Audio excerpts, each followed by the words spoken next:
К весне 1920 года началась пора мирного строительства. Из Иркутска вернулись ранее высланные Максим Кирович Амосов, назначенный уполномоченным по организации советской власти в Якутии, и его соратники Степан Васильев, Исидор Барахов, Николай Захаренко, Вера Синеглазова и другие. Степан Васильев сразу по приезде в Якутск по поручению Бюро областной организации партии стал заниматься организацией якутского комсомола, поскольку еще в Иркутске приобрел опыт работы с молодежью. Так, 5 июня 1920 года, сразу же на второй день прибытия, состоялось общегородское собрание, на котором был обсужден и принят единый всероссийский устав РКСМ и избрано районное организационное бюро РКСМ в составе Кугаевского, Раисы Цугаль, Шердиной и Якутский городской комитет в составе 5 человек. Решением бюро райкома партии Степан Васильевич Васильев был назначен ответственным от партийной организации за работу в комсомоле. Впоследствии на объединенном заседании райбюро и горкома 24 июля 1920 года было решено объединить эти организации в одно райбюро. Новый состав избирается из 5 человек. Были созданы отделы по работе в деревне, организационно-инструкторский, экономико-правовой, политико-просветительский, школьный. Также был образован секретариат.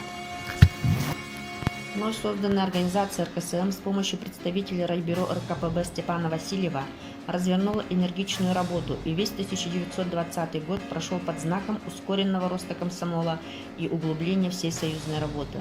Летом 1920 года Якутское райбюро партии обязало всех коммунистов вести среди молодежи союзную работу. В июне-июле 1920 года райбюро РКПБ и райбюро РКСМ направляли своих уполномоченных по уездам и улусам области для проведения политической и организационной работы среди молодежи. Под их руководством начинают создаваться первые комсомольские ячейки в уездах, а затем и в улусах и на слегах Якутии. Сам Степан Васильев часто выезжал в улусы, где активно вовлекал комсомол, бедняцкую и батрацкую молодежь, организуя комсомольские ячейки. На открытых тогда же курсах партийно-советских работников, которыми в первое время заведовал Степан Васильев, обучались комсомольские активисты. 26 декабря 1920 года в Якутске состоялось общее партийное собрание губернской организации, на котором был обсужден вопрос о работе комсомола Якутии. Степан Васильев в своем выступлении отметил, что в Якутии создан Коммунистический союз молодежи, и он широко развертывает работу среди населения. Это сыграет важную роль в укреплении советской власти в улусах на слегах. В сельские местности для проведения мероприятий советской власти направлено много комсомольцев для работы в качестве инструкторов и организаторов.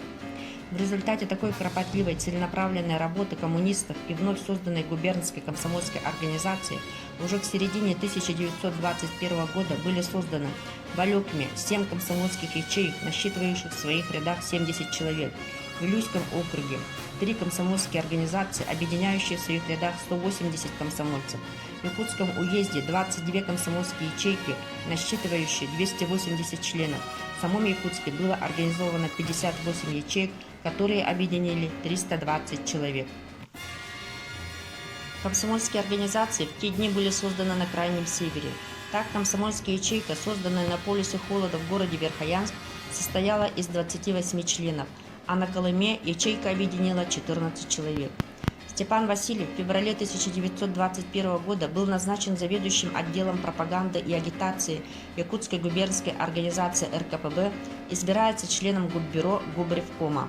Однако он не перестал помогать комсомольской организации, поддерживал тесные связи с первичными ячейками комсомола, часто выступал с беседами и лекциями среди молодежи, делал доклады на пленумах и активах губернской комсомольской организации. Он становится признанным наставником молодежи.